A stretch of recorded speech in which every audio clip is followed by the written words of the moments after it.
Hi, everyone. Hope you're doing well. I have a special guest with me here today, Rachel Siegel. Many of you may recognize Rachel. She's a crypto speaker and influencer, runs the Crypto Finally YouTube channel, and was recently featured on a MTV TV show that talked about cryptocurrencies. Rachel, thank you so much for joining us today. All true. Thank you for having me. I appreciate it. Awesome. So, Rachel, before we get into the MTV stuff, which a lot of folks are interested in about, I'm curious, what's your background? How did you first learn about cryptocurrencies? How long have you been in the space? Okay, so my background, originally I am from a mainstream media and production background. So I used to work for the Blue Man Group and Shakespeare in the Park in New York. People always scoff at the Blue Man Group. It's such a wacky timeline that I've been on, going from the Blue Man Group to cryptocurrency. But I worked in production, and I had friends who also worked in production. They had a YouTube channel called Cryptonauts, where they made educational blockchain content.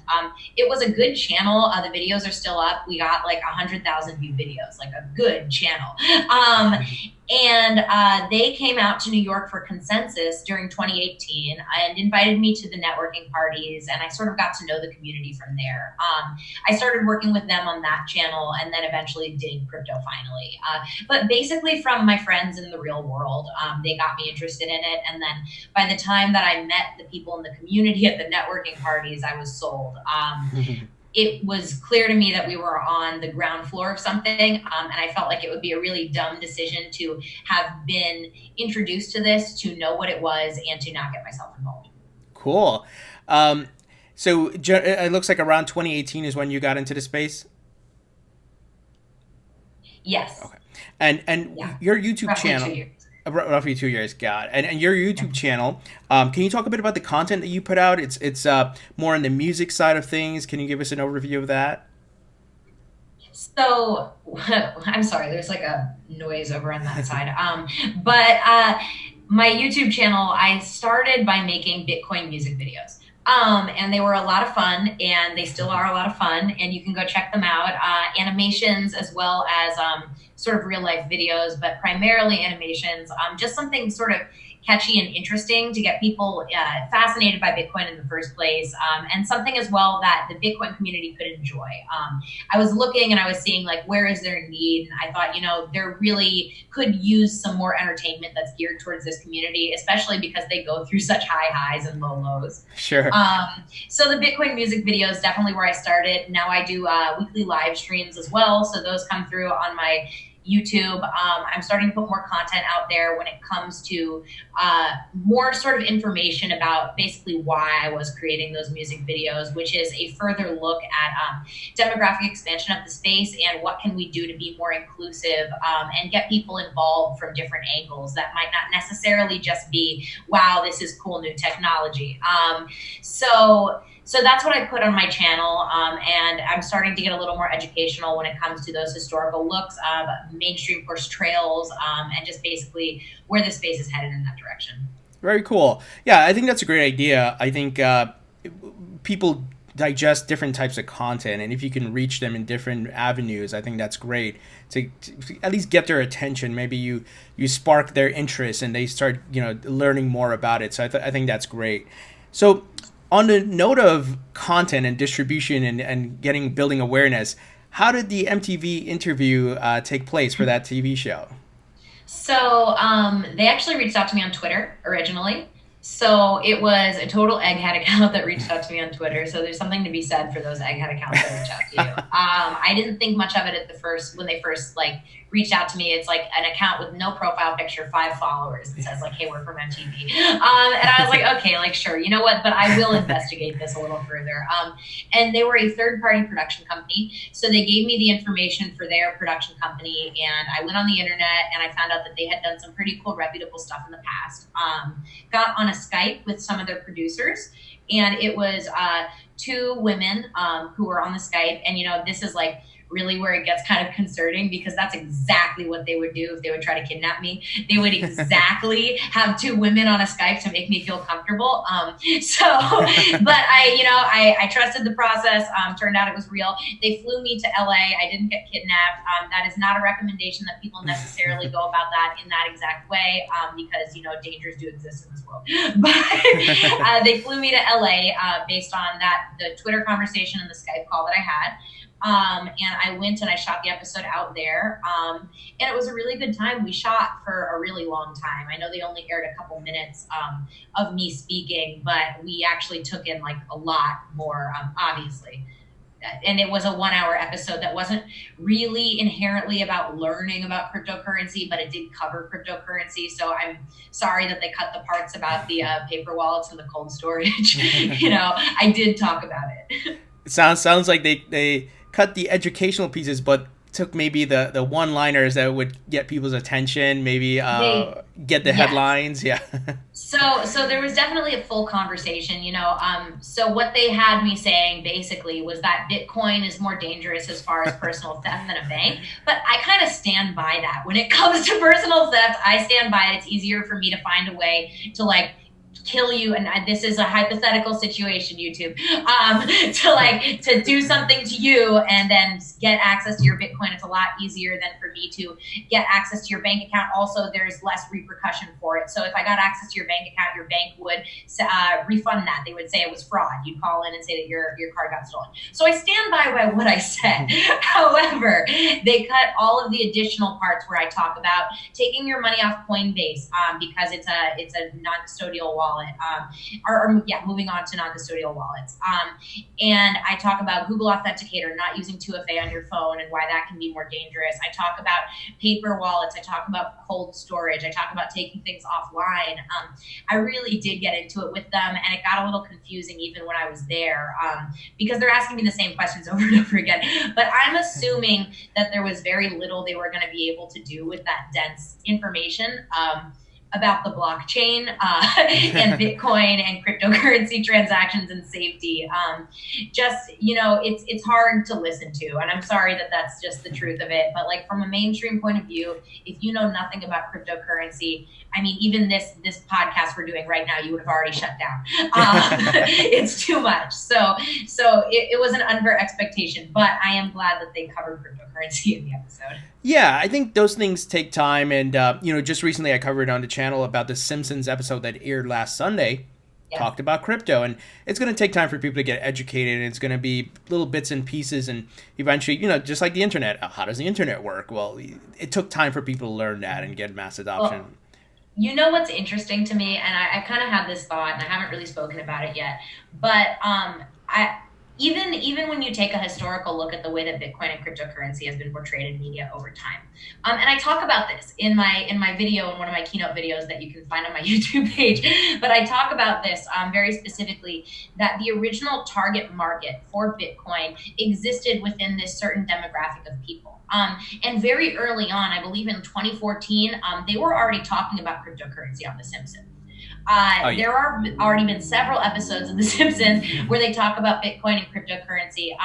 That was sort of in the tech-heavy phase, the nerd-heavy phase, the Big Bang Theory phase, if you will. And it targeted that same market. What was really cool about the MTV thing is that it targeted a completely different market. And a lot of people said, well, I don't even watch MTV. And it's that's why it's cool. It's cool because you don't watch it. And it wasn't made for you. It was made to actually get other people involved. And I love the excitement over The Simpsons. I totally agree. It's an amazing anecdote. I love that clip. Super cool. Definitely something to talk about. But the way that The Simpsons anecdote got so much praise and the MTV anecdote got so much negativity is really something else to look at, because we've done The Simpsons before.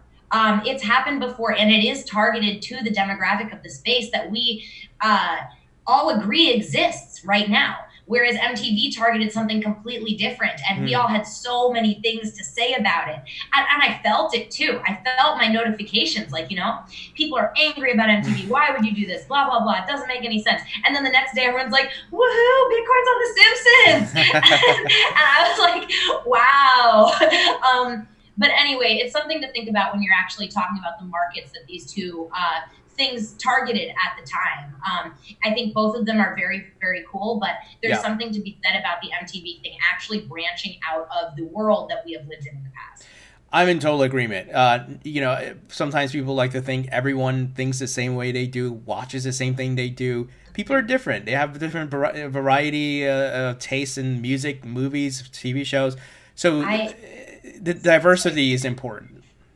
I was just going to say, I had one of my college roommates who I talked to on and off. We're really, really good friends. But she texted me like 2 days after the MTV thing. She texted me. I didn't text her. She texted me and just said, I just saw my best friend on MTV. Like, you did it. And that's what's cool about this is your college roommates who never grew into cryptocurrency are seeing this. And that was really interesting because I've never really had an outside person contact me and say, hey, I saw this media coverage of you. So that was something to take away from it. But yeah, crypto Twitter had a lot to say. But I I think any mainstream that we can hit is a good move. We're so new. Agreed. And there's a lot of trolls on Twitter, so sometimes you just got to mute them. You know what's, and that, I'm just going to, also, I'm sorry, I'm rambling. Touch on that. I hear a lot of that as well. People comment stuff like, why don't people just block and mute? People who say that have clearly never actually been on the back end of a real Twitter sensation, if you might call it. I'm going to call it a sensation for lack of a more negative word. When you're on the end of a sensation, there are so many, you cannot possibly mute and block every account. You know how much time it would take you to click through and mute? It's outrageous. So just to those people, that's an unrealistic expectation too. Cool. So did MTV ask about any follow-ups, if they're going to be doing any topics if you know of additionally on Not crypto? to my knowledge. So I dealt with the third party production company, and they basically communicated between MTV and me. Got it. Yeah. Like I said, I'm in agreement with you. I think it's great exposure and really cool that you were able to get on that. So moving ahead, and this is of course not financial or investment advice, what are you currently holding in your portfolio? Typically my answer is I have a Bitcoin, Litecoin, and Ethereum, and the reason for that being I'm not really a trader, and I'm kind of low risk, low market cap gems. I know that a lot of people are out there, they can really make a lot of money off low market cap coins, but there's also a lot of money to be lost. And for me, it's more of a long-term investment. So coins that have been stable for, as long as you can be, and sort of follow that sort of volatility, but generally just low risk and long-term holds. So you're a hodler, essentially. Yes. Yeah. No, I'm not a good trader. I'm too emotional. I can't. So. Yeah, the risks certainly outweigh the rewards. I've tried to day trade, and I'm like, no, not for me. Not. I'm just I haven't done well, so I'm not doing that. Cool. Finally, what is your outlook on the crypto market? There's a lot happening. Some folks kind of move emotionally with the price. Those of us who've been here for a while, we're just holding long term as you are. And there's a lot of things happening now. Dialogue in the governments, big money coming in. What is your personal outlook over the next 3 to 5 years? I think that, like I was just saying earlier about the media exposure, I think we're starting to get a lot more exposure right now. I do think there's a lot of big institutional money moving in. And for me, that sort of feels like a predecessor for something larger. And it might be the fact that they're moving in a lot of money and we're seeing a lot of volatility because of that, but it also might be that they're preparing for something bigger on the back end. I'm a wholehearted believer that big media and big banks know something that they're not telling us. And I'm not going to get into conspiracy theories, but these people know what they're doing. They wouldn't, these institutional investors wouldn't put like $1 billion. They wouldn't be like talking about big moves if they thought they were going to lose all their money. Exactly. And so I think that there will be some larger moves on an outside scale. And I think that we can use some of these as indicators, not in the traditional crypto sense of indicators, but in the way that we look at the scope of the space and the growth, that we are going to continue to grow. And there might be some massive growth over the next few years. I mean, we always keep in mind we're only 11 years old right now. So in 5 years, I mean, a third of the time will have passed, basically. So how far have we come in these stages? So I think it's going to be really cool and interesting, and might even start some growth on applications in which people are using blockchain technology and using cryptocurrency, but not quite aware of it. And that's okay too, because we're still reaching adoption. People don't necessarily need to know all of the technology. Agreed. Agreed. I think we're on the same page there. Rachel, really great stuff. Thank you so much for taking the time to speak to us here and share your thoughts. We'd love to have you back on, and if you get any more TV show gigs, and everyone, I'll put a link to Rachel's YouTube channel and Twitter profile so you can check out her content. But Rachel, thank you so much again. Thank you so much for having me. I appreciate it.